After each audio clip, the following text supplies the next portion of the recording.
Welcome to Online EdVantage. I'm Lisa Farmer and I'm your business professor. Please click on the EdVantage logo to subscribe to our channel.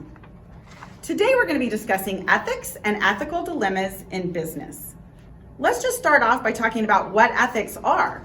We all know that ethics are a basic standard of moral behavior, behaviors that are accepted by society as right or wrong. But we also know that everybody's idea on ethics is a little different.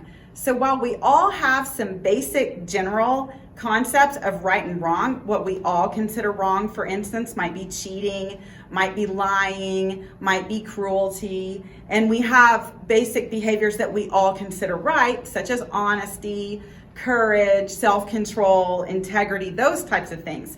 But when we go a little deeper, it can become more gray area and difficult to make those decisions based on everyone's different ethics. So when it comes to facing ethical dilemmas in business, how do we make our decision as to what's right or wrong? We need to ask ourselves three basic questions. First of all, we're going to ask, is it legal? Because if it is not legal, it is unethical.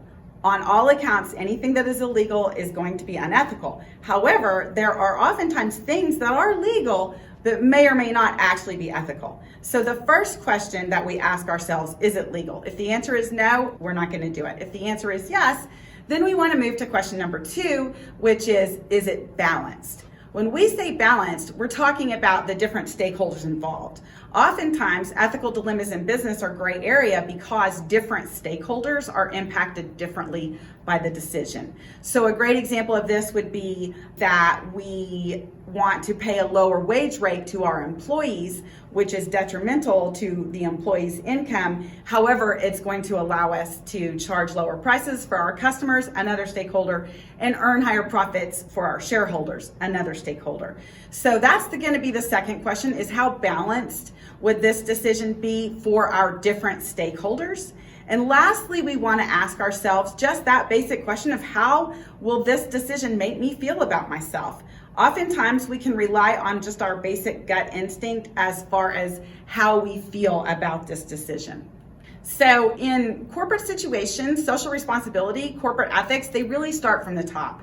So it's important for management to set the tone for corporate ethics and communicate consistently with employees so that we can create that culture of corporate ethics and social responsibility within our organization. The trust between workers and managers is going to be developed over time based on fairness, honesty, open communication, and that kind of thing. Different factors influence the ethics of management, and we can break those into 3 basic categories: individual experiences, organizational experiences, and environmental. So first of all, we each come to work with our own individual background, our individual experiences, our own family values, that kind of thing, our own unique personality. And then within our organization, top management, as we just discussed, is really going to set some of the tone for our ethics and our social responsibility. Also, the reward system that we use within our organization is going to play a part in that, as well as different job descriptions.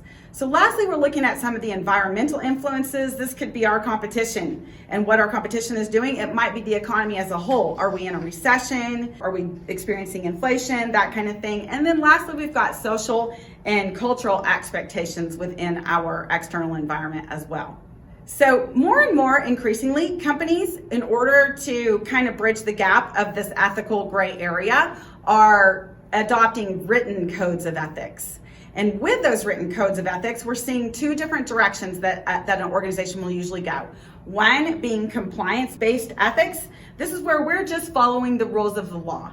We want to kind of set a minimum standard of behavior here to make sure that we're behaving lawfully, and we're going to penalize wrongdoers who break those laws, but it's kind of like a minimum base setting versus integrity-based ethics, where we are focused more on our values as an organization, an environment that supports ethical behavior and stresses accountability. So I hope this video has helped. Thanks for watching.